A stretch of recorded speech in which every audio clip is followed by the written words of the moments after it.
l'entretien. Bonjour et bienvenue sur les ondes de Radio Ifriqi FM. C'est une date marquante pour la cause sahraoui. Le 4 octobre 2024, la Cour de justice de l'Union européenne a rendu un arrêt historique en confirmant l'illégalité des accords commerciaux entre l'Union européenne et le Maroc signés sans le consentement du peuple sahraoui. Face à ce séisme juridique, le Maroc tente de se défiler en affirmant ne pas être concerné par cette décision dans un communiqué publié par le ministère des Affaires étrangères marocain. Pour décrypter ce verdict et ses implications, j'ai le plaisir d'accueillir monsieur Mohamed Ouelchrif, directeur du Centre d'études et de documentation franco-sahraoui Ahmed Babamisk, qui est avec nous aujourd'hui par téléphone. Bonjour monsieur Ouelchrif et merci d'avoir accepté notre invitation. Bonjour madame, merci de m'avoir invité. Alors, pour commencer, le Maroc a affirmé dans un communiqué qu'il ne se considère pas concerné par cette décision de la Cour de justice de l'Union européenne. À votre avis, monsieur Ouelchrif, cette attitude peut-elle être perçue comme une tentative de se soustraire à la légalité internationale et de maintenir une position de fait accompli sur le territoire du Sahara occidental ? Clairement, effectivement, c'est une veine, je dirais, d'avance tentative, puisqu'il s'agit de quoi aujourd'hui ? Il s'agit d'une décision qui touche un échange et une relation économique, politique et diplomatique entre deux parties, le Maroc et l'Union européenne. Je rappelle que l'Union européenne est l'un des très grands partenaires du Maroc, et en particulier la France, au sein de cette Union européenne, en particulier la France, l'Espagne, la Belgique, d'autres pays européens connus comme l'Allemagne. Donc, il a beau faire, le Maroc, disons qu'il n'est pas concerné, il est le premier concerné, puisque de quoi on parle ? On parle de deux accords, un accord de pêche et un accord sur l'agriculture, qui avaient inclus illégalement le Sahara occidental, oui, et qui aujourd'hui sont caducs, ne doivent plus être exercés, et qui, pour la petite histoire, avait déjà été annulé par la Cour, mais que cette décision-là, aujourd'hui, enfin celle d'hier, est une décision qui fait suite à l'appel qu'avait fait la France, la Belgique, l'Espagne et d'autres pays européens, la décision. Et je le rappelle encore une fois, la COMADER, la Confédération marocaine pour le développement durable, était partie prenante, contrairement à ce que dit le Maroc aujourd'hui, était partie prenante en première instance sur la question. Donc, quelque part, même dans les faits juridiques, le Maroc, ce que dit le ministère des Affaires étrangères marocain, n'est pas complet, il est faux. C'est-à-dire qu'il ne participe pas effectivement, il n'est pas partie prenante là en dernière instance, mais en première instance, la COMADER, qui est une confédération marocaine, donc liée au gouvernement marocain quelque part, il y a l'économie marocaine, était bel et bien partie prenante. Donc, est-ce que le Maroc essaye de se défiler ? Il essaye, mais il ne pourra pas. Pourquoi ? Parce que simplement, ce dont on parle aujourd'hui, c'est un accord qui le lie à un tiers. Et ce tiers, c'est l'UE. Et l'UE devra appliquer cet accord. Elle n'a pas le choix, parce que la Cour de justice européenne, c'est la plus haute cour. Autrement dit, il n'y a plus rien au-dessus. Et tout ce qu'elle décide doit être mis en place et exécuté au sein de l'Union européenne et dans tous les pays de l'Union européenne. Donc, conséquemment, les sociétés impliquées et les compagnies impliquées dans les échanges avec le Maroc portant sur le territoire du Sahara occidental, automatiquement, ils devront appliquer la règle et donc ne plus commercer, ne plus faire de pêche et ne plus faire faire de commerce sur le territoire du Sahara occidental sans le consentement du peuple sahraoui et plus précisément, ça encore c'est un autre point, du Front Polisario. Le seul représentant légitime du peuple sahraoui. Exactement, c'est pour ça que c'est une victoire à plus d'un titre, non seulement politique, économique, politique, diplomatique, et ça a des conséquences non seulement sur l'Europe, mais aussi sur d'autres pays. On aura peut-être l'occasion d'en parler, mais pour répondre à la question donc sur la partie, le communiqué du ministère des Affaires étrangères marocain, bon, il n'est pas parti dans l'affaire. Non, il va devoir en subir, j'allais dire, les conséquences. Justement, il y a souvent un parallèle établi entre la situation du Sahara occidental et celle de la Palestine.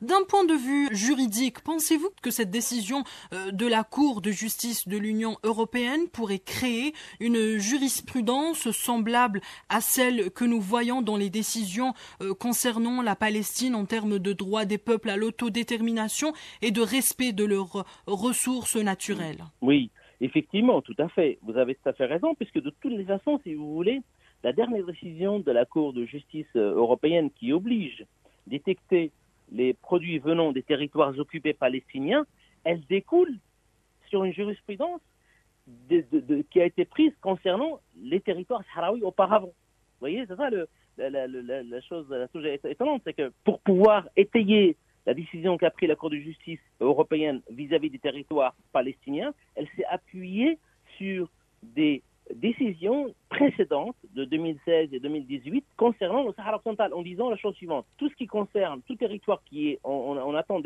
d'autodétermination, tout territoire occupé et en attente d'autodétermination, eh bien, ces ressources appartiennent à son peuple.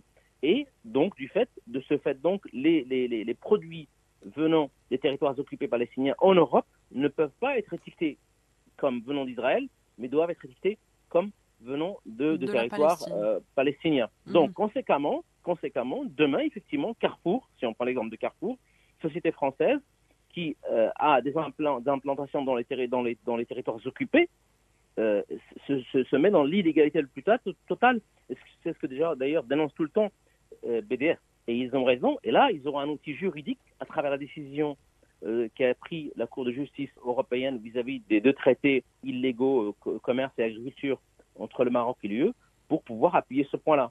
Parce qu'au cours de cette décision, il a été clairement dit que le territoire du Sahara occidental, encore une fois, est distinct du territoire du Maroc. Donc, tous les produits qui viennent du Sahara occidental doivent être étiquetés comme étant venant du Sahara occidental, et que donc les accords et le commerce qui est fait dans le territoire du Sahara occidental ne peut pas se faire sans l'autorisation du peuple sahraoui, de son représentant unique et légitime, le Front Polisario. Donc on voit un parallèle. On pourrait dire la même chose des territoires occupés palestiniens. Monsieur Wild Cherif, selon vous, cette décision renforce-t-elle la place du droit international dans la résolution des conflits, notamment dans des cas d'occupation illégale comme celui du Sahara occidental? Pensez-vous qu'elle puisse influencer d'autres conflits similaires sur le plan international? Eh bien, écoutez, ce qui se passe, c'est que depuis presque un an, on observe, si vous voulez, un génocide incroyable en Palestine, par des puissances occidentales, soit directement comme Israël, soit indirectement à travers les pays occidentaux qui aident les États israéliens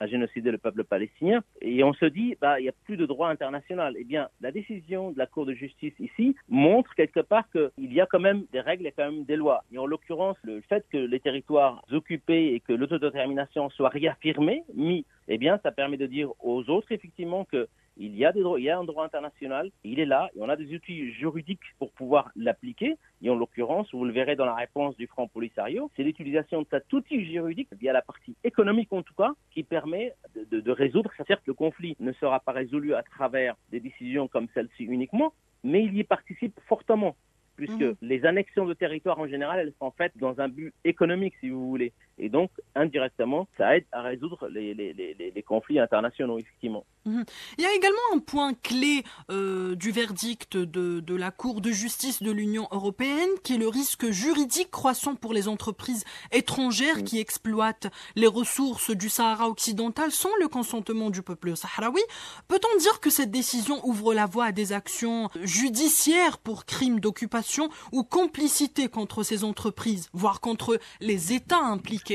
Écoutez, absolument. J'écoutais il y a quelque temps l'avocat du Front Polisario, Gilles Devers, et il le disait clairement, il disait dans les prochains jours, le Front Polisario allait adresser une missive ou des missives à des compagnies aériennes qui exercent actuellement sur le territoire du Sahara occidental, en leur disant qu'ils sont dans l'illégalité absolue et qu'ils doivent absolument demander l'accord du Front Polisario. Justement, d'ailleurs, monsieur Gilles Devers a déclaré à Radio Ifriqiya FM que le Front Polisario va taper très fort. Absolument.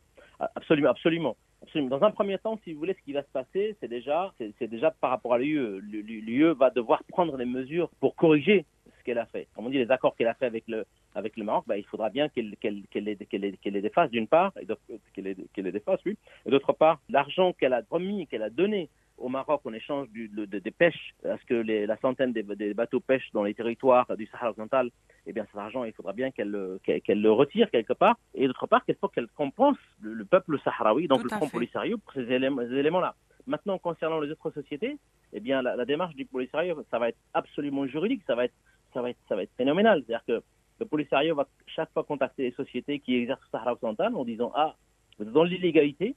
Dans l'illégalité, ça veut dire quoi? Ça veut dire que vous êtes dans un territoire non autonome, un territoire en attente d'autodétermination, qui n'est pas la propriété du Maroc, c'est illégal, et vous participez à l'annexion de ce territoire, et vous commettez donc des crimes de complicité, de colonisation, parce que en ayant ces sociétés-là sur place, elles investissent, elles font venir des Marocains qui colonisent le Sahara, et ça c'est un crime de colonisation, et donc vous devez absolument vous retirer de ces territoires ou négocier avec le Front Polisario pour savoir comment on peut faire. On peut dire que la décision de la Cour de justice de l'Union européenne marque effectivement un jalon important dans la lutte du peuple sahraoui et nous resterons attentifs aux prochaines évolutions tant sur le plan juridique que diplomatique. Merci beaucoup Monsieur Mohamed Ould Cherif pour vos analyses éclairantes et vos réponses précises. Merci à vous madame. Je rappelle que vous êtes directeur du Centre d'études et de documentation franco-sahraoui Ahmed Baba Misk. Chers auditeurs, merci d'avoir suivi cet entretien. C'était Rania Aitrassi au micro et je vous dis à très bientôt.